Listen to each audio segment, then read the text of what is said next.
Eternal chicken 65 नावानं असलेलं हे स्टेशन रोडवरील खोकं हे पूर्णपणे बेकायदा आहे। याला कुठल्याही प्रकारचा खोक्याला नंबर नाही। त्या खोक्याच्या नावावर त्या ठिकाणी 10 बाय 10चं मोठा गाळा बांधलेला आहे आणि त्याच्या समोर हात गाडा उभा करून बेकायदेशीररित्या हा खोकेधारक त्या ठिकाणी व्यवसाय करतोय। राष्ट्रपतींच्या दौऱ्याच्या वेळेला ह्या परिसरातली जी खोकी हटवली त्यांना पर्यायी जागा गणेश मार्केटमध्ये दिलेली असताना सुद्धा या ठिकाणी हे बेकायदेशीर खोकं त्यानं उभा केलेला आहे। या भागातल्या अनेक हिंदू नागरिकांनी हिंदू भाविकांनी तक्रार केलेली आहे महापालिकेकडे की हे बेकायदेशीर खोकं हटवा। या खोक्यामध्ये जे चिकन शिजवलं जातंय हे बेकायदेशीररित्या शिजवलं जातंय।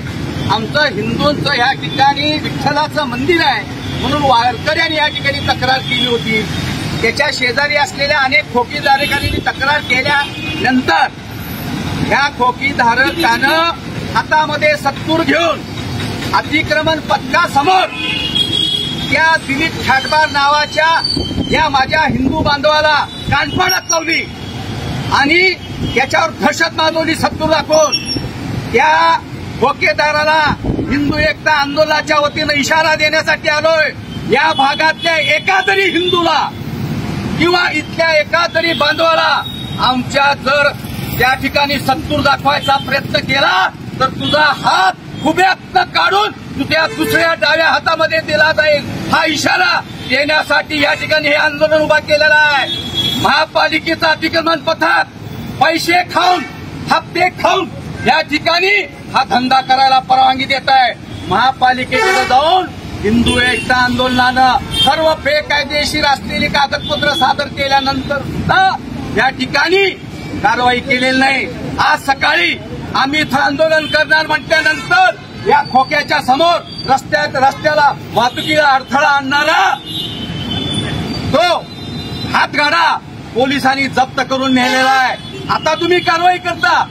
या ठिकाणी जे हे वडाचं झाड आहे या वडाची पूजा या भागातल्या हिंदू माता भगिनी गेली अनेक वर्ष करतात।